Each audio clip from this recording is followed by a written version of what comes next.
morning. We're going to go ahead and get started. Welcome, welcome. My name is Tamara Balis, Tamara Sheesley Balis. I am so happy to be here with you all.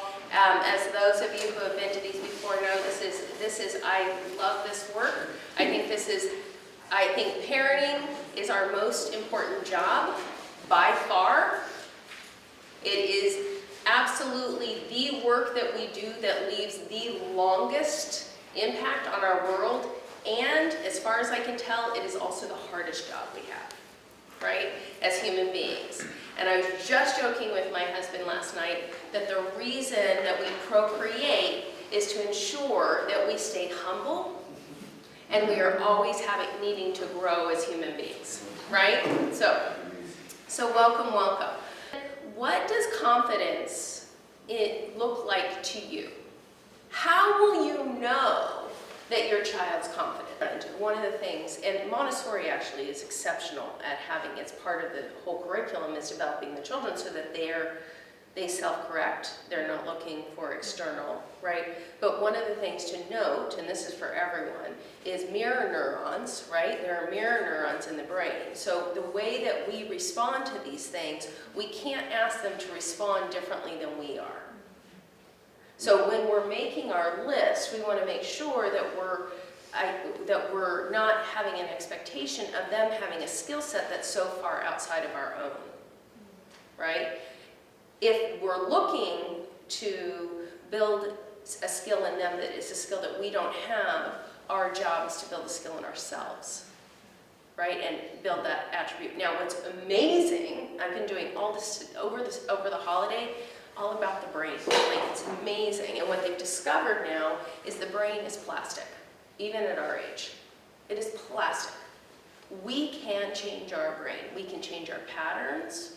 It's not easy when you get to our age, especially my age, right? But it can be done. So as we're going through this process today and we're looking at this, we want to hold a mirror up, because they mirror what they see. Obviously not always. I mean, I'm sure you were willing to get out of the car this morning, right? But, in these bigger pieces. All right. Thank you so much, Chris. So there are impediments, and we're not going to spend long on this, but there are impediments to our children growing their confidence. And so one of the things and we're going to go through these relatively quickly, but about 50% of the calories coming into the average child's diet are empty, okay? So they're coming in with very little they're not getting the nutrition that even 25, 30 years ago was really normal for children, okay?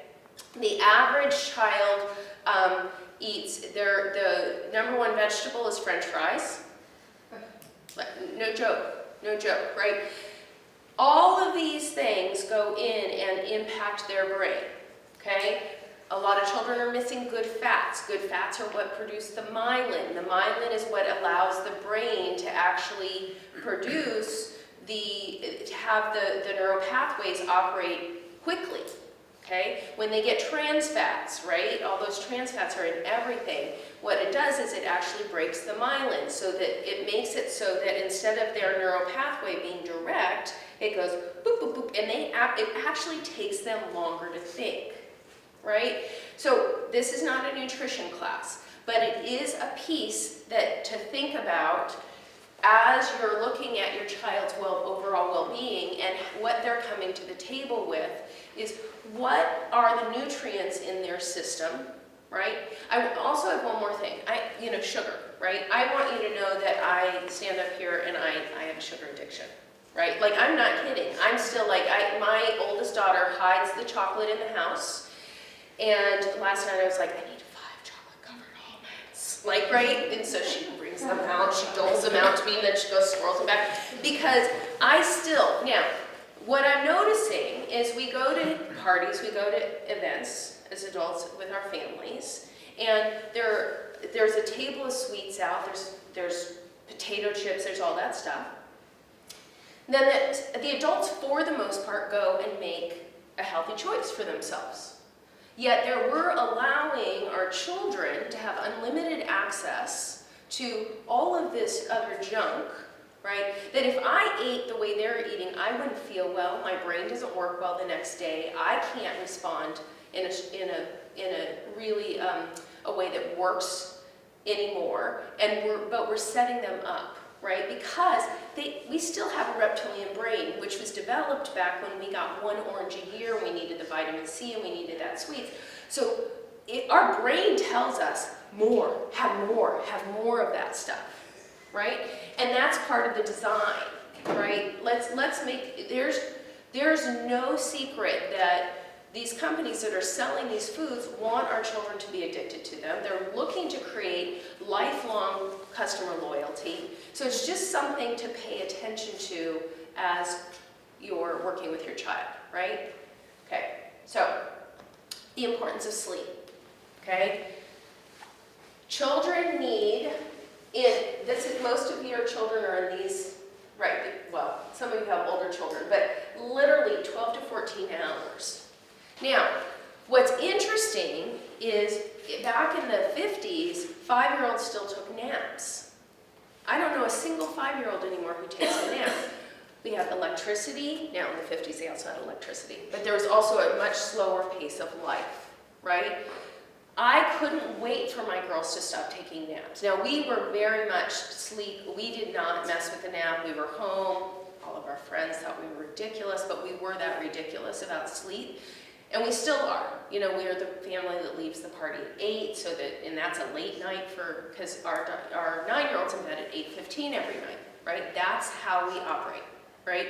Because without that amount of sleep, you know what you're like when you're not getting enough sleep, and their sleep needs are higher than ours. So what ends up happening is the brain is literally fried.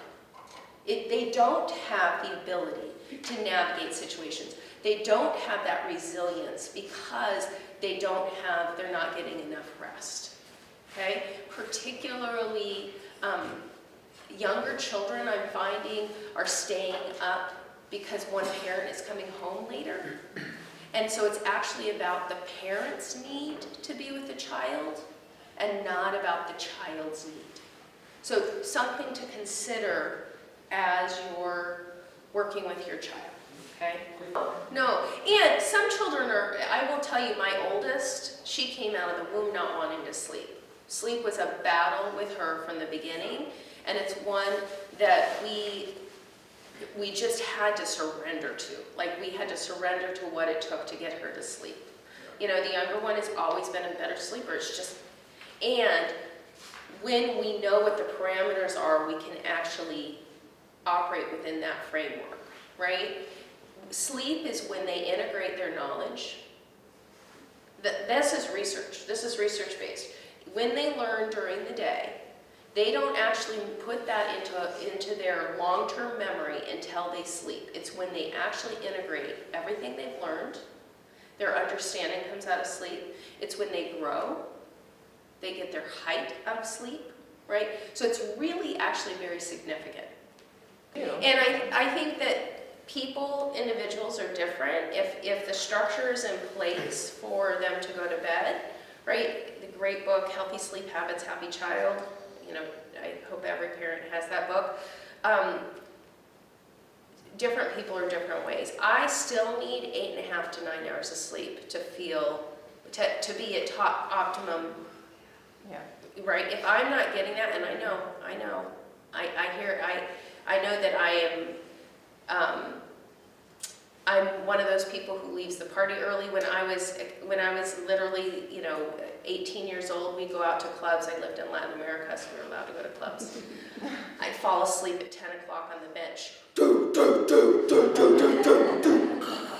Like, right, I'm done, right? So that's just, so you have to know for your child. I offer it because for some folks, there's the parameter, like just knowing what the parameters are, right?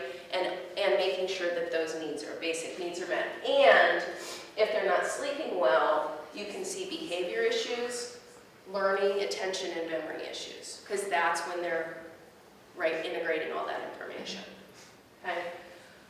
Time and nature, right? The Japanese actually have, they call it nature bathing, I think is their name for it, and they Forest bathing, thank you. They go out, and what they recognize is there's a need in humans for a symbiotic relationship with plants, and they have to be out, and they find children thrive much greater when they spend time outside. Now, if your children are like my children, I have to use a crowbar. Like I do. My girls would sit inside all day reading and drawing and be completely happy to never step foot. So I have to model it, right? I have to be the one. I can't say, oh, go outside and play. I have to say, oh, we're going outside to play, right? So that's how we navigate that. But they do need that connection with nature, partially because, and this is current research, people who have a strong connection in the wild care about the environment. We cannot have our children coming up not caring about the environment, or they're going to be in trouble. Their children are going to be in trouble. They have to be invested in nature as well, okay? And it's part of what makes them balanced, okay? And then media, right? Media. So I'm gonna give you a quick story, right? So in our house we have screen time limits because both my children have devices. My oldest just got a phone. She's a freshman in high school. I wasn't going to get her a phone until she was 16. Her teachers at the Baltimore County Public Schools were requiring her to have a phone to send in things, to take pictures, to connect with them. They didn't say it was required. She just ended up coming home because she didn't have a phone saying, I have to do these 6 things. Can I borrow your phone? It was a lot of pressure, okay? So she has a 15-minute on the weekday limit on the amount of time so that she has it. Now, her phone broke, the limit broke, all of that broke. So we had about a month where there was no limit, okay? I didn't see her. She didn't tell me anything, but I would come in and she'd be hiding in her room, right?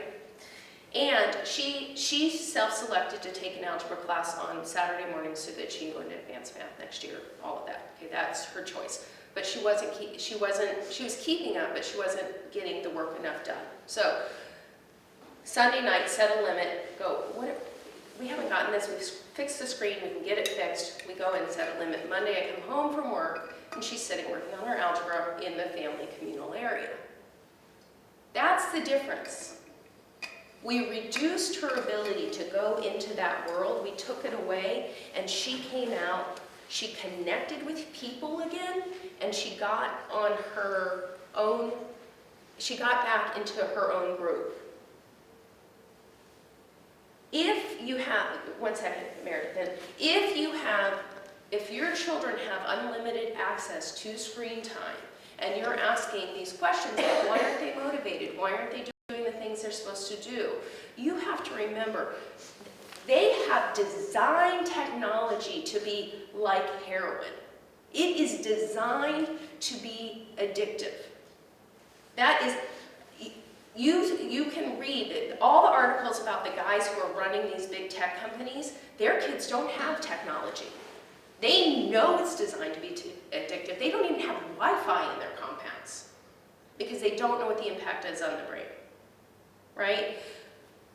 We have given them, it's like giving them a drug, and if they have unlimited access to it, it literally consumes them, and you will watch. It's all they think about. It's all they want to talk about, right? That's the design of it, so we have to manage it. And it's harder for us than it's ever been, right? So just some pieces to think about, and actually these are the most conservative numbers I found. These are conservative with the amount of time that people are spending on screens. Now, what's happening with our teens and our young people, the moment that young people under the age of 18 get an iPhone or a phone, the rate of depression and anxiety goes up by 50%. This is Jean Twenge's work, okay? 50%. That's extraordinary. We are dealing with a culture where the rates of anxiety, now our children are safer now. I don't know about mentally and emotionally, but they're safer physically than they've been in any time in history. Yet, the rates of anxiety and depression are higher than they've ever been, particularly in upper class families. Okay, it's significant. So where is that coming from? How can they be holding their own in this culture? Okay, now, here's the other piece to think about. Okay, this is a separate piece. So the Jean Twenge, same professor, is doing all this research on the impact of the kind of me culture. She calls it the me generation, right? From 1986 to 2006. Okay, so we stopped. I think we swung, right? So I was a latchkey kid, right? Came home, nobody was home. I was in charge of dinner, which, by the way, was always a disaster. I just want you to know I couldn't even cook back then. And so I was in charge of dinner. Like that was our world. And so we then decided, the people who were being raised like that said, no, we're going to do it differently. We're going to say good job, and everybody's going to get a trophy, and all of those things, right? What ends up happening is the rate of narcissism, right, from the me generation has gone up 76%. That's what college students actually self-analyze. That's what they tell us. They tell us that. So it's about them. Part of why I talk about that with media is because the media wants it to be about them. So it's me, and they're in that bubble. They're not out in community. They're consuming more. And there are many, many corporations that would very much like to own our children's souls. They would like it to be that when there is an issue, our child goes out and buys something to fix it. Rather than looking within, doing the spiritual work, doing the community work, knowing what it means to be in strong relationships, all of that, right? I share this because we need to be aware of that as we're supporting our child and building confidence. Does that make sense? You had something, Meredith? You covered it. Essentially, just the impact, as part of my work with Junior League, they did a whole video series when I was in Louisiana all about the impacts of media, specifically to girls, and to that negative. So that gets into the obesity, sleep problems, anxiety, depression, comparing ourselves to others, being told what we don't have, what we aren't. So I think for everybody's impacted by it, but I just know that for girls, I think it can be specifically exacerbated at certain ages. It is, and actually that's what research has shown, that what they're up against is extraordinary, right? And extraordinary, like all these images, what they should be. I listened to a teenager recently. She was talking about, she felt like she looked cute that day. She said, I'm a snack. It's like, you're a what? I'm a snack. I was like, okay, hold on a second. You can't be a snack, okay? That's like a little tasty morsel, and then you're on to the next thing. What is that? You don't want to be a snack? Like, anyway, this whole, I don't even, I am not a snack. I'm like the harvest for years and years and years, okay? Like, there's no snacking here, all right? So, anyway.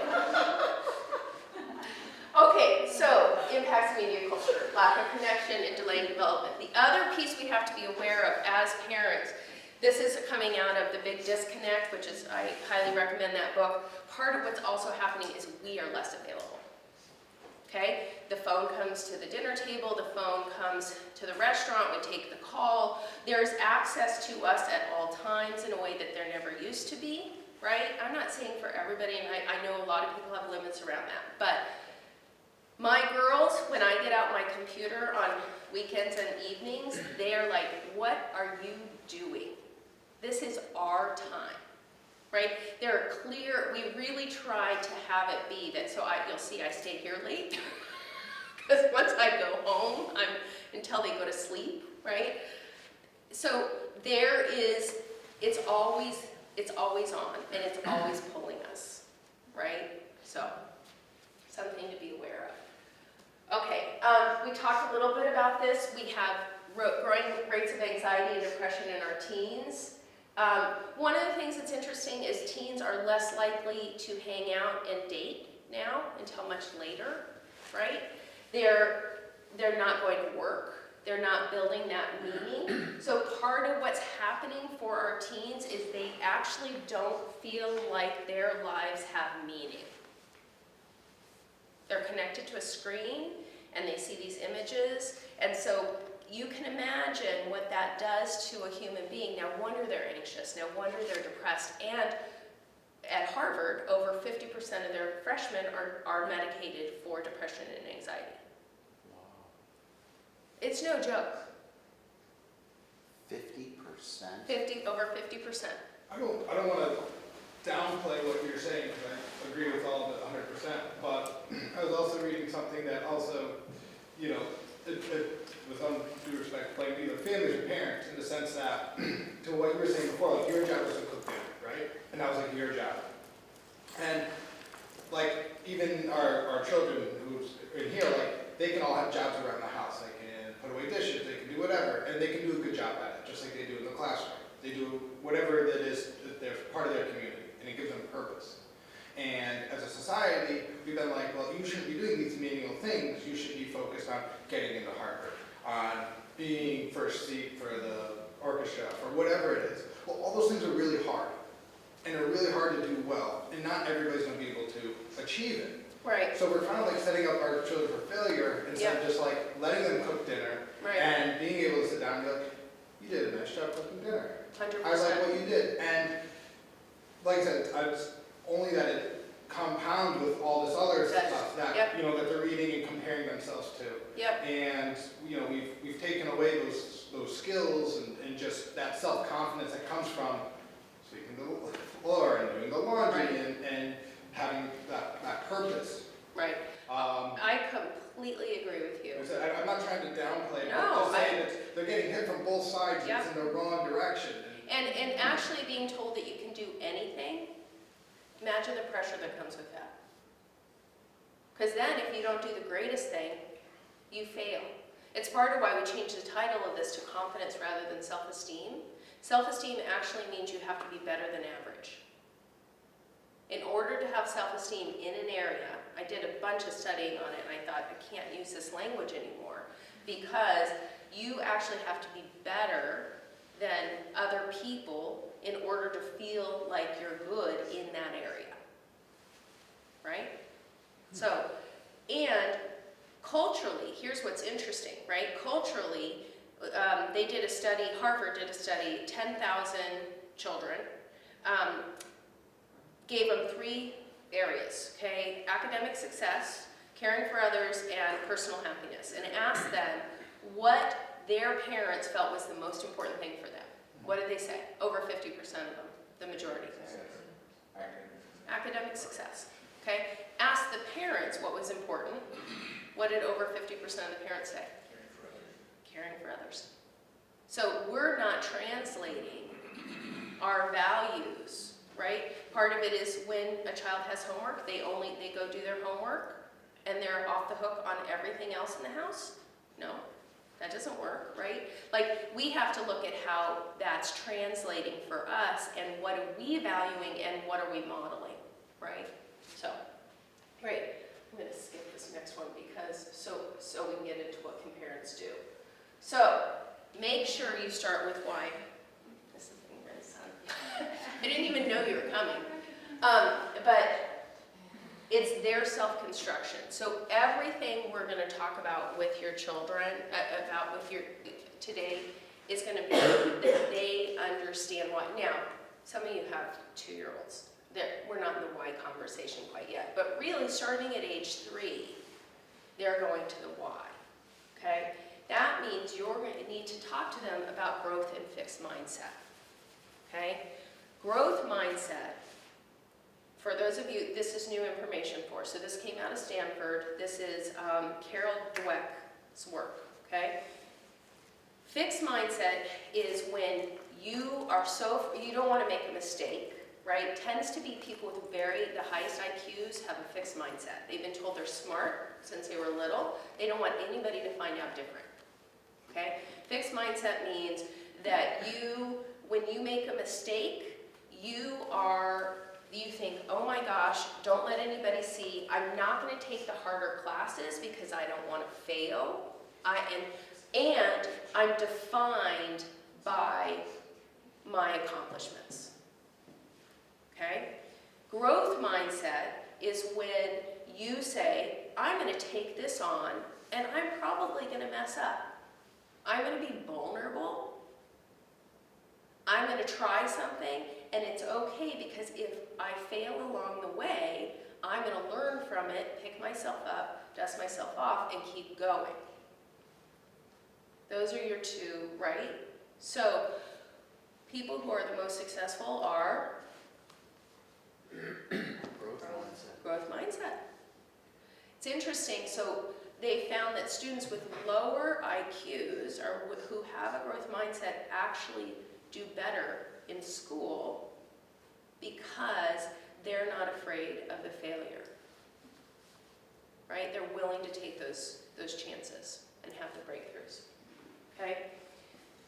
What are we role modeling for our children, okay? Are you role modeling mirror neurons, right? Are you role modeling being willing to take risks? Are you talking to your children about the mistakes you're making?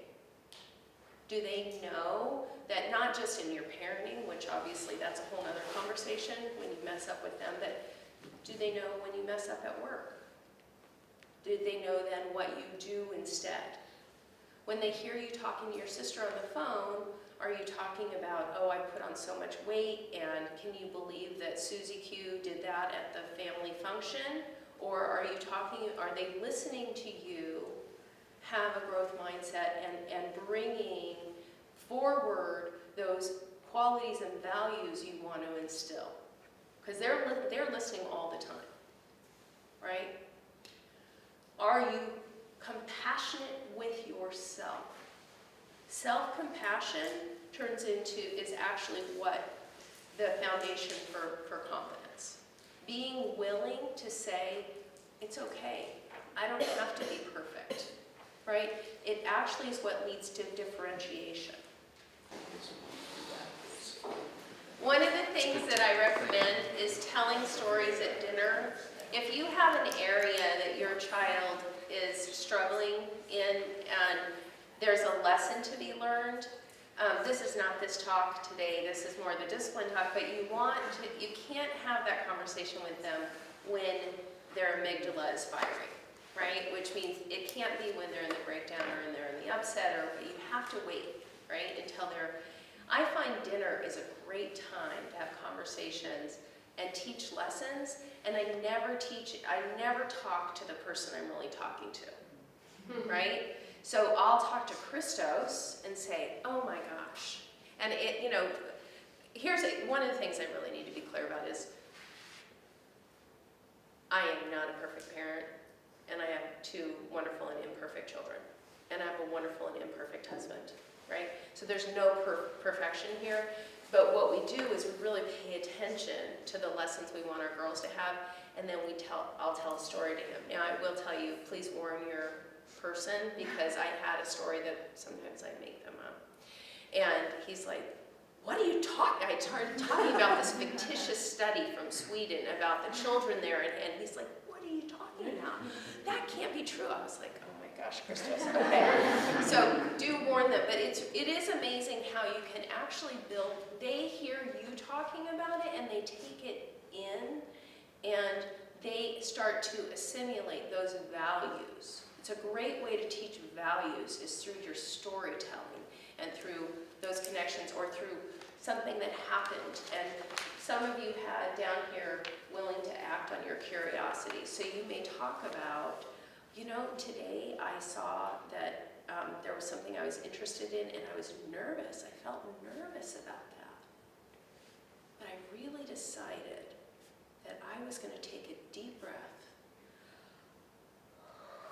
and I was going to try it anyway. And you know what happened? It was really cool. I learned X, Y, Z, right? So you have really these opportunities to share those breakthrough moments with your children so that they can get that lesson and that muscle in a way that's not like, Well, you know, we need to learn whatever it is, right? Because they learn, it's your modeling opportunity, okay? Responsibility and respect, okay? One of the things that is really the most important to remember is our children, and I have a slide on this later, but this is really important. They cannot develop self-confidence without worthy challenges. It's Joanne Dweck's work. She's a PhD, and she studied the brain, and she studied self-confidence. They must have worthy challenges, and they must feel like their lives have meaning. Okay? And so I want you to think about the last time your child had a worthy challenge, or a way to be really a contribution to the household. Okay? When I was coming up, I came home and I made dinner, right? I was a latchkey kid. I came home, I made dinner, I helped raise my siblings. If I didn't do those things, they didn't get done. I had meaning already. I had responsibility. And I've come up to be, usually, a very responsible human being, right? That's not built in. When my father-in-law was coming up, and he was born on a farm in Greece, when he could walk, he could work, right? So his grandmother would wake him up, she'd hand him a little piece of cheese, and he would go out and he would milk the goats and gather the eggs, right? He was 3 years old. He was a contribution to his family, okay? Now, part of what the author of Escaping the Endless Adolescent talks about, which I highly recommend, that's listed at the end of the presentation, is our kids are coming out without having any real responsibility. What is that like for them? Well, what ends up happening is they go out to create meaning in other ways, okay? Many of them end up becoming sexually active earlier because they're looking for meaning, okay? They look for it externally, they look for it in their pleasure seeking, right? Because the life that they are living doesn't have meaning. I want you to think about back to when you were in high school, okay, you're 17 years old, and you're sitting, and they're giving you this test on this thing and it's a piece of paper, and it has no connection to the real world. Our children, when they, not even at Montessori, like, we're really lucky. The author actually refers to Montessori as one of the solutions to this. But when they start in school, in kindergarten, they have 12 years, 13 years of education, then another 4 of college, and then possibly another 2 to get their master's. Okay, so you've got 13, 4, so that's 17, plus maybe 18, 19 years getting ready to actually be a contribution and do something meaningful in the world. Human beings are not designed that way. We're not designed to wait that long to have responsibility and to contribute. And part of what they've studied, they're showing over and over and over, is that children who have chores, children who have that respect and that responsibility and are taking on those pieces, actually do better academically. They have more purpose. If a teen has a year-long volunteer opportunity where they really make a difference, 50% less likely to get pregnant as a teen, or get pregnant or impregnate someone as a teen. 50% out of a volunteer experience, because they have meaning, right? So we have to look at how are our children getting to be a contribution? What's the meaning? Are they having to wait until later to be a contribution, or are they a contribution right now? If they can walk, they can work, right? Making dinner, right? That's exactly what we're talking about. And it's not about, did you get an A on the test? It's, what is it, how can you be a contribution to your community and to your family. Think about this. When I was growing up, our whole community came together to support other people all the time. We had it at church, we had it in our neighborhood, okay?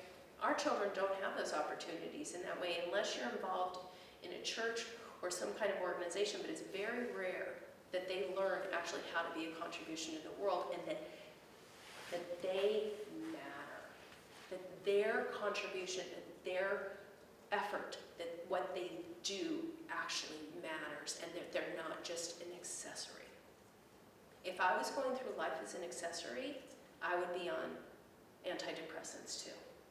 I would, right? So, we can focus on effort and not intelligence. Never, ever, ever, ever, ever, ever tell your child they're smart. It's a curse, right? Even if they are super duper smart, right? Because then there's all this pressure.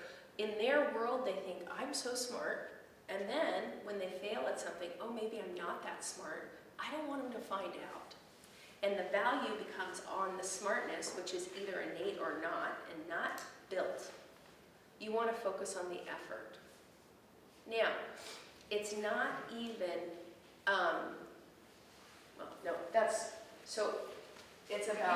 it's about the effort. Praise versus encouragement. So we come in and we say, good job, good job, good job, right? And what ends up happening is our child becomes dependent on it, right? It fuels them needing that external praise to actually feel good about themselves, okay? Also, if you notice, when they're young, they don't need that right away. We build the need for it. So they're working on their Legos, and you just get home from work, and you come through, and they've made a super tall tower, and you say, hey, good job, Henry. And Henry looks up, and he's been completely absorbed, and all of a sudden it becomes about, he said good job. That feels really good. That actually fuels a piece of my brain. I want more of that. Rather than it being, oh, I just built this. I love what I did.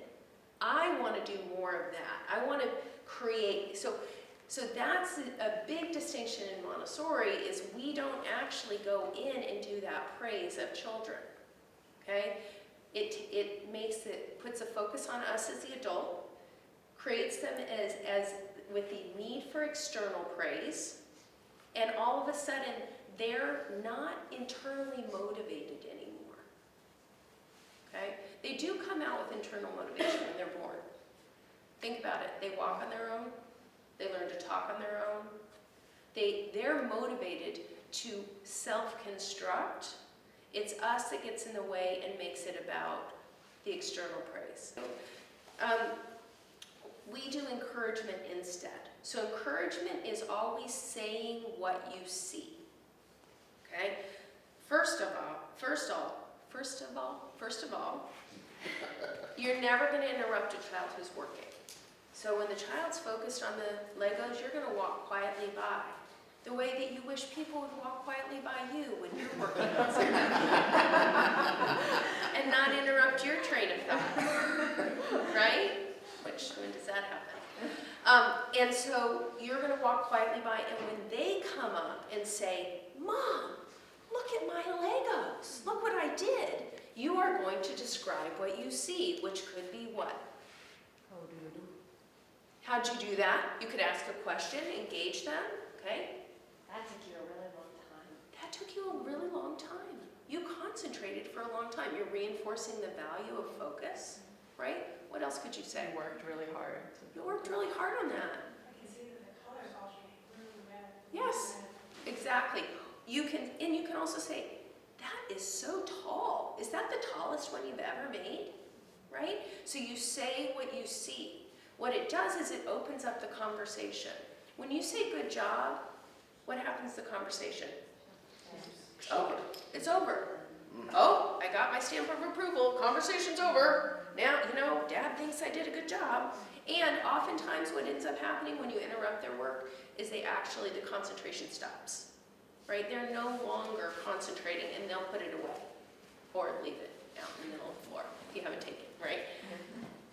So one of the things, I'm reading The Yes Brain by Daniel Siegel and Tina Payne Bryson right now. Very, very good book, right? And they talk about in their book how our brain, no, actually sets off our amygdala, right? And it's so funny because I have to tell you that early in my marriage, whenever my husband would tell me no, I'd be like, you can't just say no. And he'd be like, you just don't like to hear no. I'm like, yeah, actually. And now I'm like, there's brain science to show why I don't like to hear no. It's setting off my amygdala, right? So I'm so happy about that. But anyway, so when we say no to our children like that, like it actually sets off, like when you say no, I'm not going to play with you right now.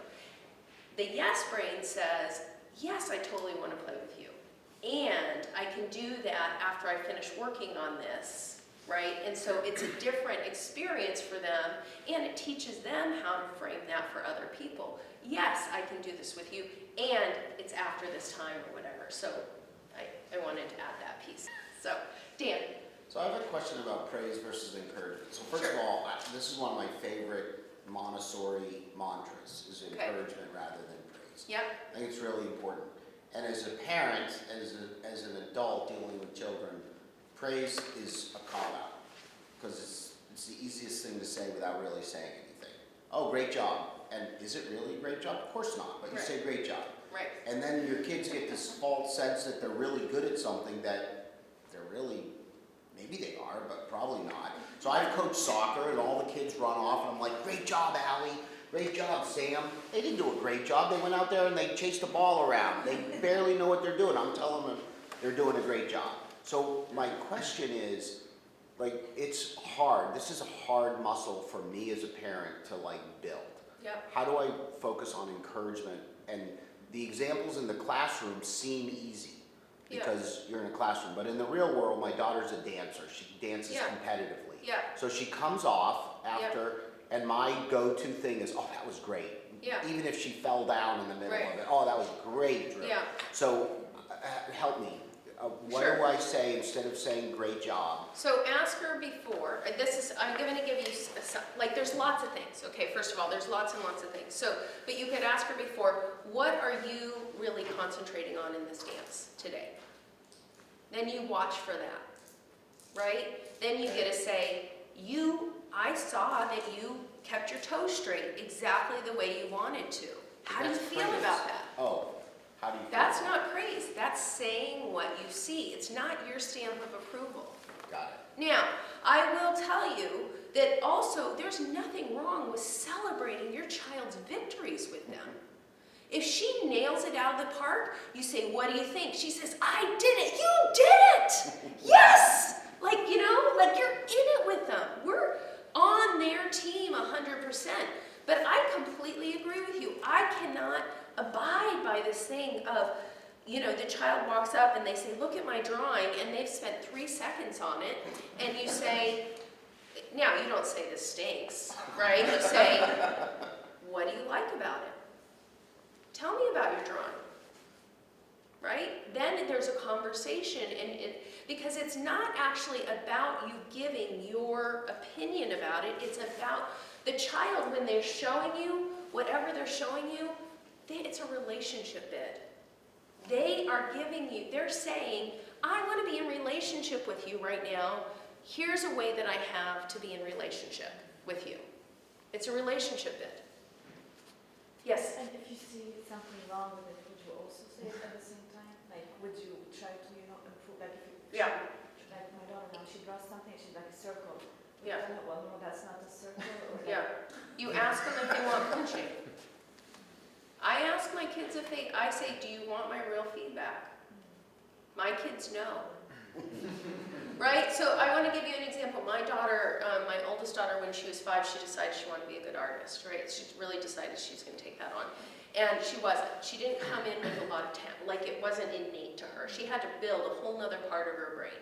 And so and I'm a Montessorian, so from the beginning she'd say, look at this, I'm really proud of this. I'm like, oh, tell me about it. What are the parts you're really proud of? I'm really proud of this, I'm really proud of this. I'm like, okay, great. She's like, what do you think? Do you really want to know? Are you sure? Yes. Okay, your neck is way too long. Look at all the whatever it is. Like it looks whatever, right? So I would give her that real feedback because I don't want my kids, and this is part of building confident people, they need to be able to take real feedback. We need to add a slide about this. Will you write that down, please? They need to be able to take real feedback without falling to pieces. Those of you who manage young people who have, right, they come in, right? You give them any feedback, any coaching, right, like they're a wreck because they think it defines them. They have not learned how to take real feedback. And it has to be delivered with love. Like it's never like I'm coming in like, your neck is too, right? It's like, do you want coaching? It's interesting now, so she got into art school, right? Like she's at Carver for visual arts, self-taught, the whole thing, right? As a freshman. She's very clear. Her sister likes to go in and tell her what she thinks. She's like, I do not want your feedback until my drawing is finished. Please don't make any comments. Like, so we don't make comments about what she's working on until it's finished. Right, so does that answer your question? Connection first. We always want to make sure the connection is present with our children. We cannot be on their self-construction team if we are the dominating force. We cannot be on their team. They're not going to see us on their team, is really how I should frame that. We think we're on their team. But if we come in and we are not connected with them, now I want to be very clear that that does not mean that you don't have clear high standards for your children, right? Offering empathy during breakdowns.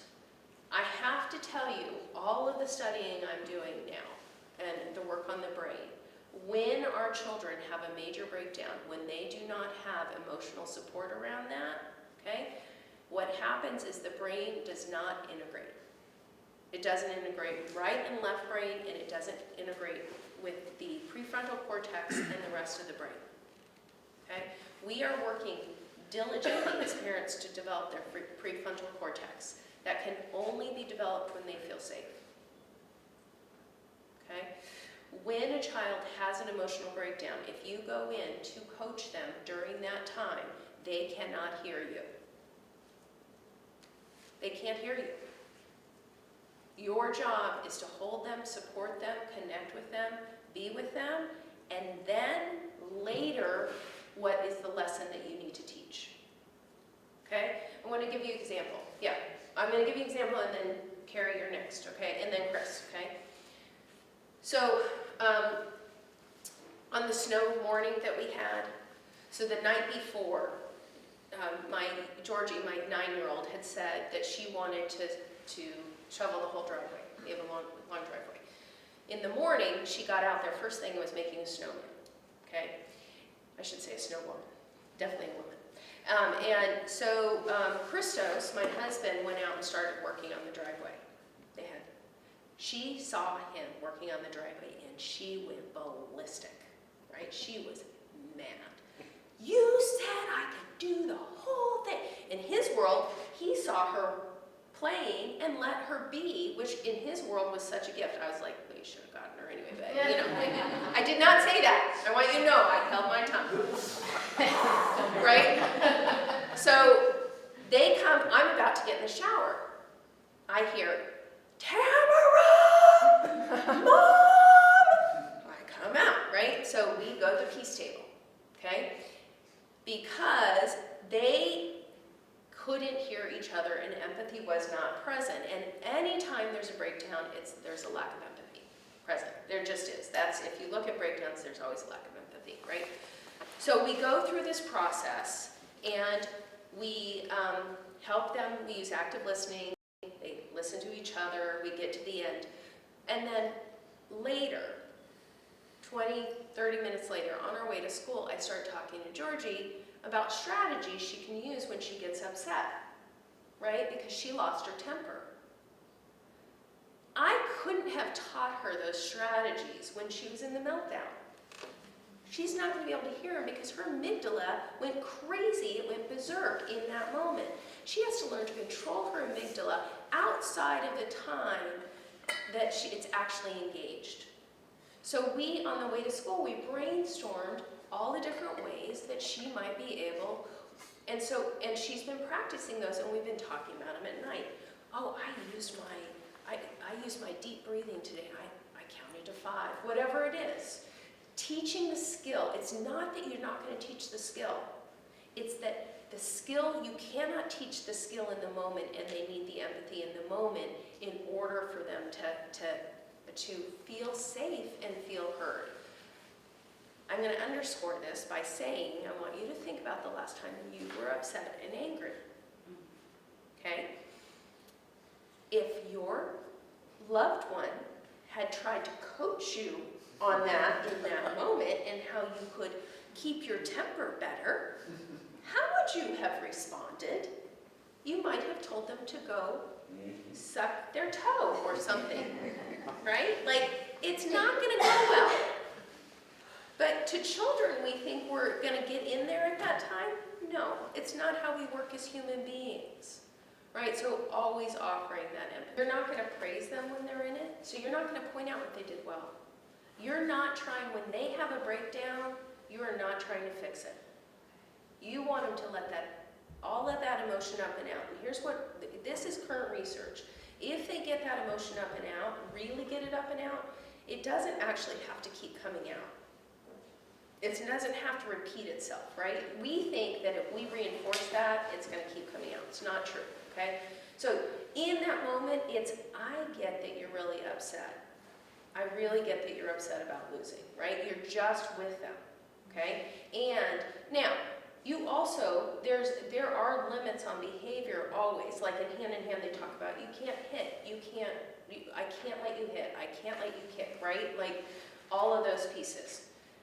And there's a lesson there later, like you're going to talk, an hour later when there's no engagement, you could practice how do you lose gracefully? Let's build the muscle together.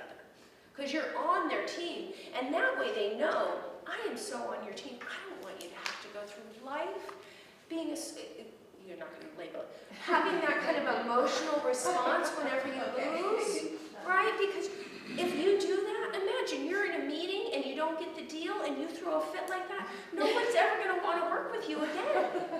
I'm on your team, so let's build this muscle together. So how can we build it? What are some strategies we could use that would help? And you can talk about that and you can practice. Like you practice the skill. Okay, you're practicing outside of the actual heat of the moment. So, because this is how we build the neural pathway. It's no joke. This is not like happy, this is building the neural pathway. Okay, so we're going to take out the game and pretend like you just lost. How can you respond? I'm going to take a deep breath. Okay, is that going to, and you're going to support in that way. Does that make sense? It's separating that moment and the amygdala response, but still teaching the skill. Okay? Chris, you're next. Learning how to lose is a life skill. With grace, and then what did you learn from the game? What are you going to do differently next time? That's what Georgie did. She studied the process, and she studied the strategy, and then we bought a new game over the break, Ticket to Ride. We did the Europe version. Fabulous game, by the way. Any age can, really great game. She won that. She came at, first time we played. And her 14-year-old sisters. Just so you know. Finding teachable moments. So one of the things as parents, oftentimes we're in survival mode, right? We need to make sure that we're taking those moments that are survival moments when the child's throwing the fit afterwards and turning them into our teachable moments. We can't do it at that moment, but we have to take those. That's what life is giving us, and it actually turns those into thriving moments when we say, oh, like with my husband and my daughter in the snowstorm, the driveway. First of all, luckily they had the active listening skills and they could come back to a sense of peace. In our house, it's not dad said so and that therefore it is that way.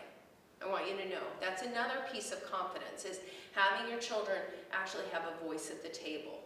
Do your children have a way to come to you if they have a concern with how you're behaving? Do they have access to be able to say, I don't like it when you yell at me when I don't clean up my room? And be heard in a respectful way. You want to build confidence in a human being? Give them a voice. They have to have a voice, right? Yes, ma'am. Just thinking also about teachable moments in our own, like, kind of self-work, when we maybe have a little bit of a breakdown and Yes. modeling empathy that way. Like, I was thinking when we were talking about the other day, I had decided I was going to do this big baking activity with Magnus and, you know, spend time with him. And I also had the baby. She was screaming, so I'm like, I'm going to wear her in the carrier and we're going to keep baking. And I just got really overwhelmed and impatient and, you know, tried to, you know, that space afterwards of kind of correcting or teaching a lesson, kind of do that with him, but from my own breakdown. Yes. And he loved it, and we talked about how does it feel to be overwhelmed and what makes you feel overwhelmed, and he wanted to role play for a very long time. Mom, you're overwhelmed. And I'm like, I'm so frustrated. And Did you have an emotional well to draw upon? Right. Well, yeah. actually, so that's really And then interesting. he wanted to be the one to show the empathy during my breakdown, basically. And I think, so and I try to do that when he's overwhelmed. And so I think he wanted to put that into action by having the space for him to be the one showing the empathy. Yes. And so he's, do you want a hug? You know, like, we were, you know, so it became, and it made me feel a lot better because we just were talking a little bit about self-compassion, and I felt like, God, I screwed up the baking activity that was going to be so great, and like That's a perfect example, Ingrid, though, of taking that survival moment and turning it into a thriving moment. You literally took the moment that could have been a train wreck if you hadn't owned it and stepped into the modeling and stepped into ownership and been vulnerable with your child and said, I messed up, and taught him all those skills, and all of a sudden now you're in a thriving moment. It's beautiful. And we're not ever going to be perfect. no. Like, we're never going to be perfect, right? And they need to know that. And that, quite frankly, if we were, it would be really hard for them. Because how can they live up to that, right? So you just showed him how to mess up royally and then own it and take responsibility. Now, it's interesting that he wanted to talk about it and do it over and over. That's part of Daniel Siegel's work and Tina Bryson's work. They talk about how when your child has any kind of trauma, and mom getting upset is a trauma. No, it's not for all of us, right? Like when mom loses it, when we're frustrated, that's trauma for them, okay? That they want to talk about that. And part of what I just learned is having them talk about it over and over until kind of it integrates the brain around it. And it also helps them balance that out and build the muscle around the emotional part of their brain and how it connects with their left part of their brain. Our job is to start the conversation, if they're not, and then reinforce where they were safe, right? Which you did, right? Remember how when I got really frustrated and, yeah, Mom, and he tells a story, and then now you can talk about it next week, and we came back together. And I talked to you, and I shared with you, so you're reinforcing that piece, and that's actually what is a huge part of their brain development. And when he can say to me later, are you feeling overwhelmed in a moment when I'm starting to get overwhelmed? Yes. Talk about something to be like, ugh, and snap me out of it a little bit. It's like, oh crap, I need Yes, to I am walk away feeling for a minute. Because, like, I tell my kids, I will walk in, and it doesn't happen that often, thank goodness, but there are probably twice a month where I walk in and I say, I've had a brutal day. Yeah. I need you to not need any patience from me.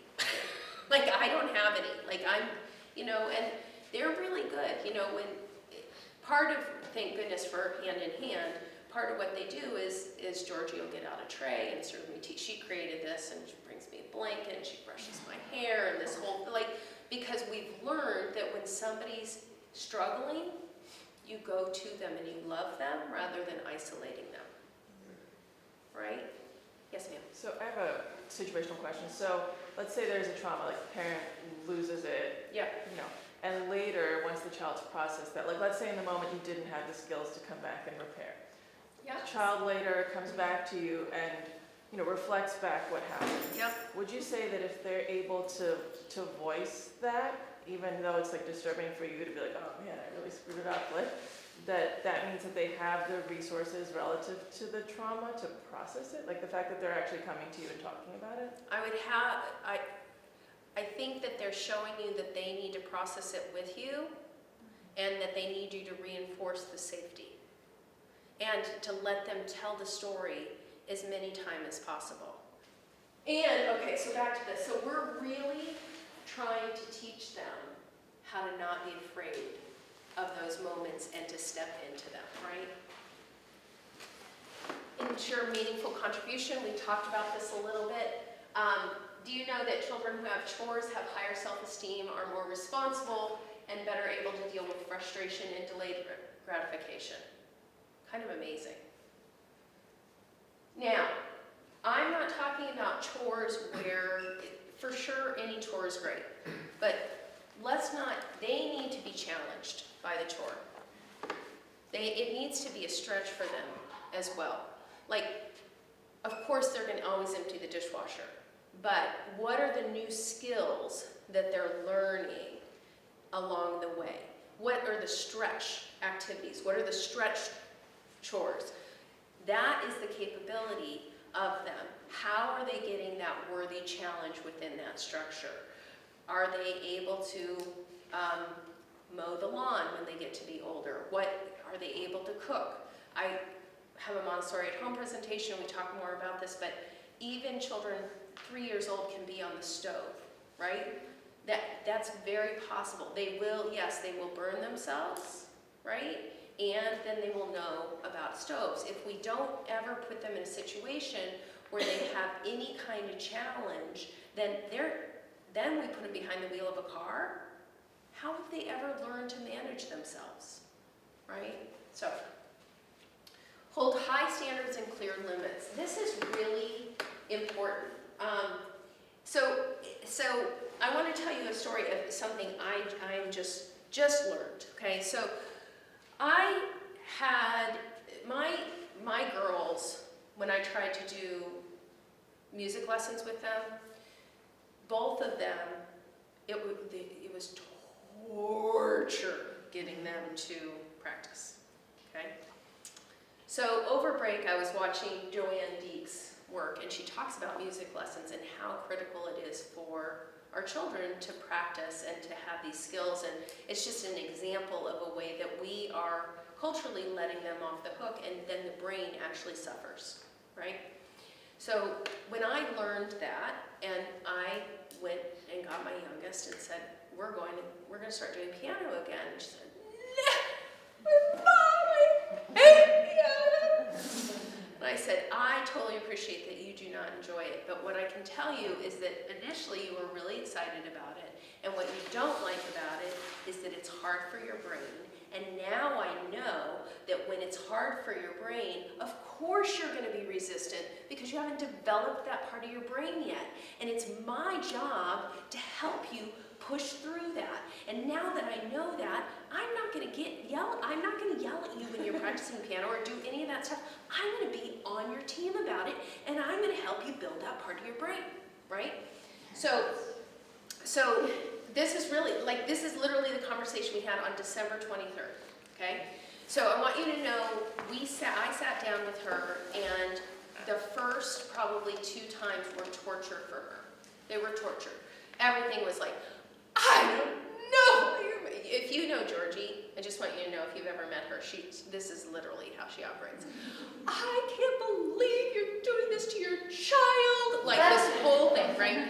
And I'm like, I totally understand that. Okay, here we go. Let's keep moving here, right? So we spent, I went away over break twice. We went away for 4 days, so that's 8 days that we couldn't practice. So we had December 23rd, and last night was January 10th, okay? So in that time frame, pushing her, and not with respect, and the whole time, never did I go, you're practicing piano, because right? It was always, this is about your brain. No, I can't let you off the hook.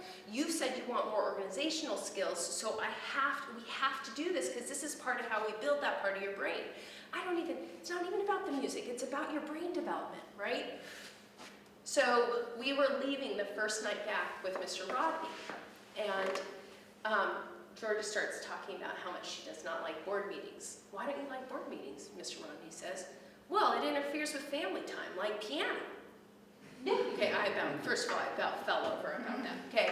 So I'm like, okay. And so then last night, as we were practicing, we get to the end, and she says, Mom, after dinner, this seems to be a really good time to practice, okay? And she said, do you hear how good I'm getting? I'm really good at this. She has grown. I wish I'd videoed her first time to this, but it was amazing to see the brain development in that short of time when we come at it in partnership with him.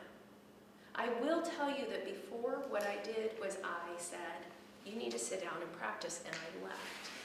And of course, now I'm sitting with her, and it's connection, and it's partnership. Now, last night, I was so tired, and I had a call at 8 o'clock, and so I laid down on the couch at 7, which is when we start to practice. And she said, you can stay there. I've got this. Now, I was still with her, but okay, so the point of that is, it was a high standard that I didn't even know that I needed to have with her. And I was prioritizing the connection over her own development, and the truth is you can do both of them together. The other piece is their brains change this fast. It does not have to be this long, elongated, painful process. Their brains can actually grow so quickly and so fast now she's in it as well, and it took 3 weeks. Now, I didn't expect to be able to tell you that's remarkable in my world, and you notice it's not pressure for her to be a great piano player. For me, it's about her development as a human being, always. And they know that, right? It's always about that conversation. And one of the things that our children are missing for the most part is worthy challenges. Right? So, here we go. Also, the language that I love to use with kids is you can do hard things. I also use it with my spouse, right? When they feel like they can't do something, you can tell them, you can do hard things. They need to hear that so that it becomes a part of their brain, right? And it's so funny because my youngest so she's heard this forever, right? And there are times where she's, I don't want to do this. And I say, I hear you, and I know you can do hard things. And she says, I don't want you to tell me I can do hard things anymore. I already know that. So she was with her grandfather, and he was trying to do something for her recently. And she turned to him and she said, Papu, don't you know I can do hard things? Right? Like, that's what goes in, and that's the message. Okay? Allowing opportunities to face fear, hugging your monster. Okay?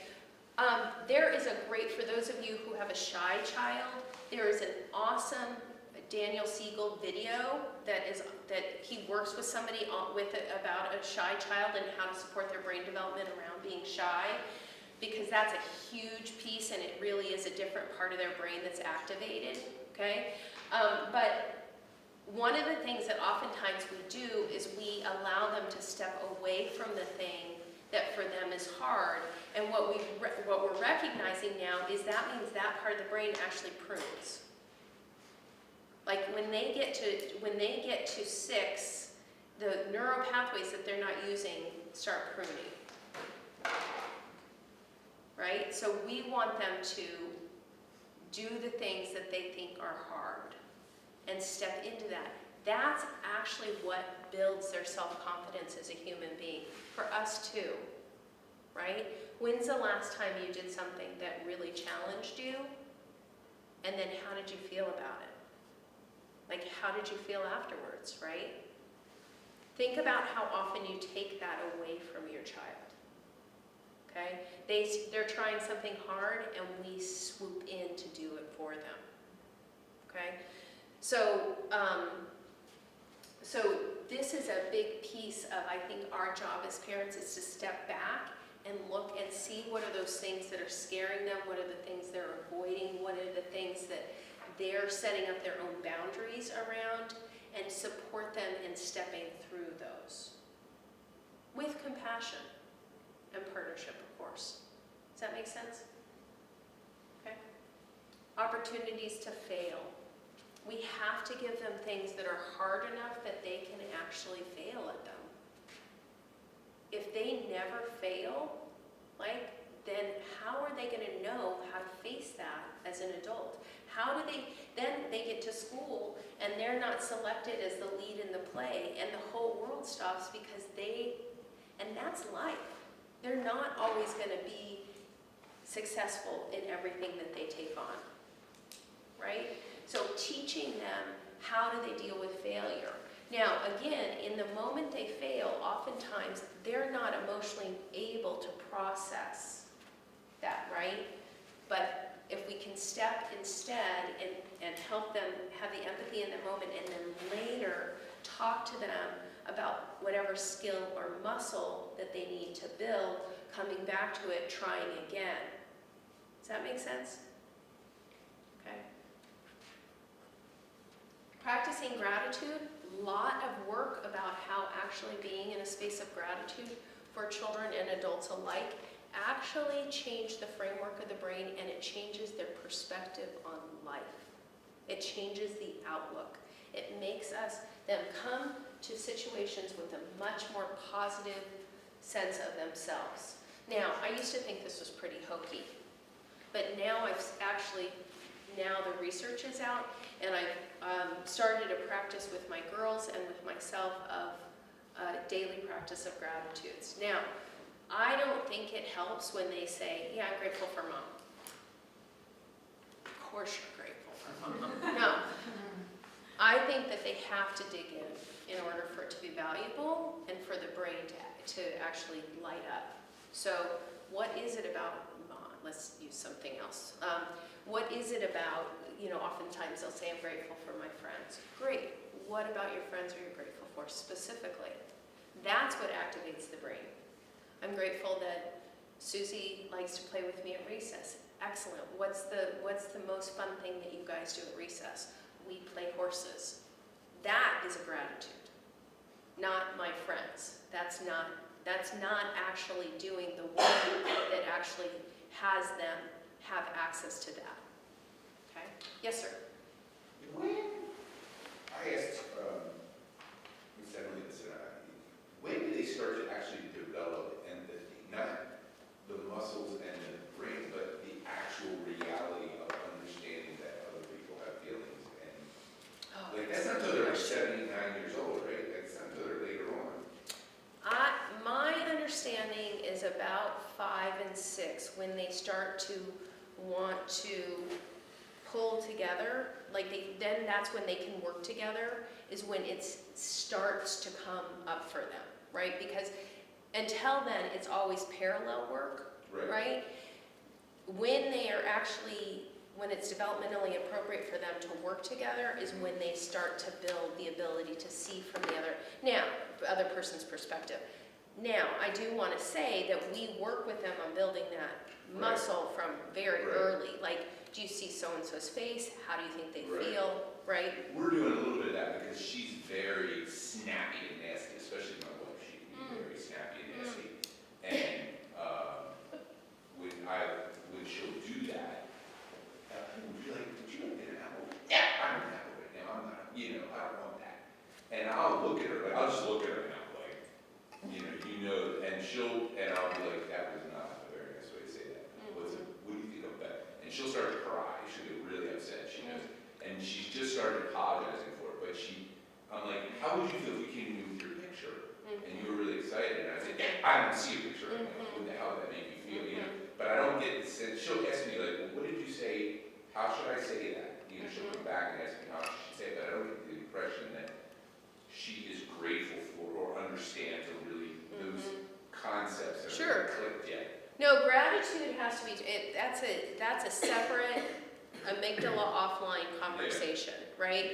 And it's something that is great to start modeling. Like, I would even have it be that you and TC start talking, share 3 things at night at dinner that you're grateful for, and you may not even ask her. I have found, by the way, that if I don't start with my children in these conversations, they're much more inclined, rather than when I put them on the spot with the like when I say, oh, what's your rose and your thorn for the day? They're like, I don't want to talk. But if I say to my husband, hey, what was the best part of your day? Then they're like, well, the best part of my day was, right? Like, I want to be involved in this, right? So it's somehow coming around. The other thing I would suggest with the voice is we do try again. Yeah, I'll do that. I'll be like, oh, I don't understand when people think that way. Right. That's not necessarily wrong. Like we just, and we may try again 6 or 7 times. Yeah. Because part of what they're working through is there's some kind of grumpiness or whatever in the system. So it's just like us, like kind of they have to work through, and they get to the point where I'm like, do you need a hug? Can we connect here first, and then you could try talking to me, right? And it's meeting that emotional need, right? Okay, so family meetings, I highly recommend if your children are older. I'm not going to go into them. We do have a workshop online called Empowering Your Child, and it goes into family meetings in depth if you're interested. I do recommend using this structure briefly. You do acknowledgments now, not for 2s, just so you know. They can start about age 3 participating. They love acknowledgments. They love being acknowledged by everybody in the family and getting to acknowledge other people. It's issues, right? Everybody in the family gets to bring issues forward. So that means that actually we had somebody who came to the Empowering workshop, and he went home and did family meeting.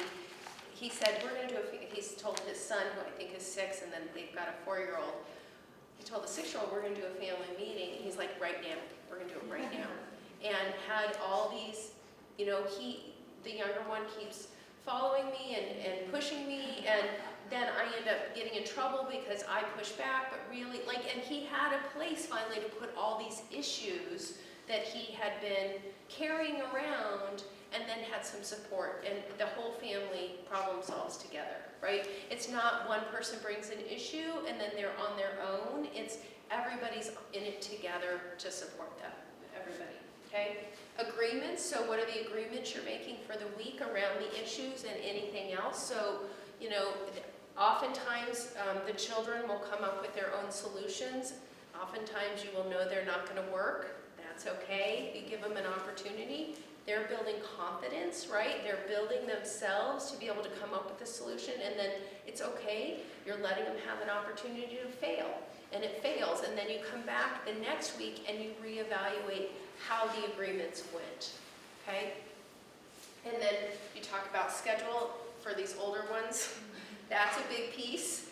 And then banking. I recommend giving an allowance at family meetings so that they have their own spending money and they're able to go out into the world and make some purchases. And when you go to Target, you're not then having to argue about whatever, the doll that goes pee, which was one of ours. What age do you recommend that with like an allowance? I started at 3. So then they have a little pocket, but not a big allowance, maybe $2, right? But then they have some money and then they take it when we go to the store and they're able to make a separate purchase.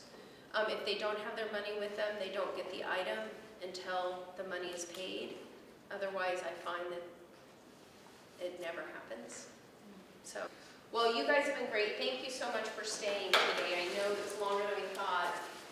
Reading the Yes Brain right now. This is the book I referred to in the presentation, Escaping the Influence of Adolescents. Love, love, love this book. This is a great book if you're struggling at all with communication with your child or they're not listening. Highly recommend it. It was written back in the 70s. There's not been anything written since that's better, truly.